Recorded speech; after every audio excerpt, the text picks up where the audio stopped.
বন্ধুরা, সবাই কেমন আছো? অর্পিতা লাইফস্টাইলে সবাইকে স্বাগত। সেদিন গিয়েছিলাম রানীগঞ্জ পাণ্ডবেশ্বরের দিকে। তো এই উঁচু উঁচু ঢিবিগুলো মানে পাহাড়ের মতন দেখতে লাগছে। তা আমি ভাবলাম একবার তোমাদের সাথে জিনিসটা শেয়ার করি।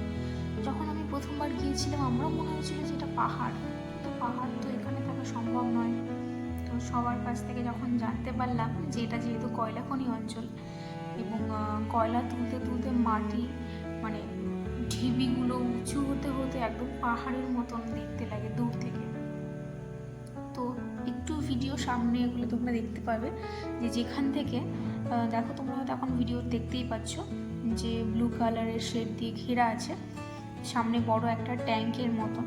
তো ওখান থেকে কি হয়, কয়লা গুলো আসে ওপরে, দেখতে পাচ্ছ ওই যে লম্বা মতন যে অংশটা আছে, ওখান থেকে কয়লা ওখান থেকে এসে নিচে এখানটাতে গোড়াতে ট্রেন থাকে, এখান থেকে কয়লাগুলো লোড হয় গাড়িতে। তো দেখো তোমরা স্ট্রাকচারটা, তোমাদের আমি দেখানোর একবার চেষ্টা করেছি পুরো স্ট্রাকচারটা।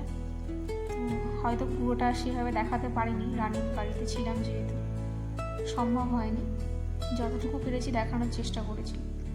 আর একটা জিনিস দেখাই তোমাদের, সেটা হচ্ছে এই যে পাঁচিল দেওয়া বড় যে অংশটা দেখতে পাচ্ছ ঘেরা চারিদিকে, এটা হচ্ছে ইসিএল মানে ইস্টার্ন কোলফিল্ড লিমিটেড, যারা আর কি কয়লাগুলো তুলছে সেই কোম্পানিগুলো, মানে যে সমস্ত যাদের বাড়ির নিচে গ্রামে কয়লা আছে, তো সেই সমস্ত লোকেদের কাছ থেকে তাদের জমিগুলো নিয়ে সেখান থেকে কয়লা উত্তোলন করা হয়েছে এবং তাদেরকে ওই জায়গাগুলোতে বসত বাড়ি করে দেওয়া হবে।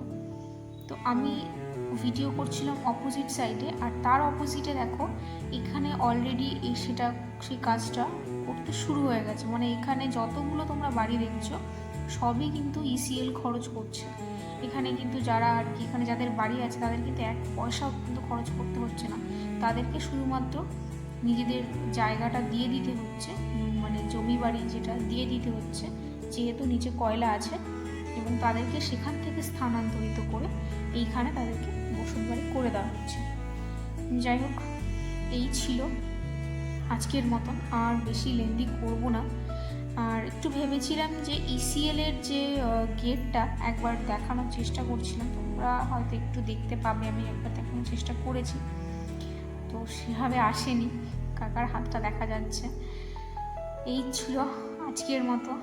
আবার যদি অন্যরকম কোনো কিছু দেখি চোখে পড়ে তখন তোমাদের সাথে ঘটনাটা আবার শেয়ার করব। সবাই ভালো থেকো, সুস্থ থেকো, টাটা।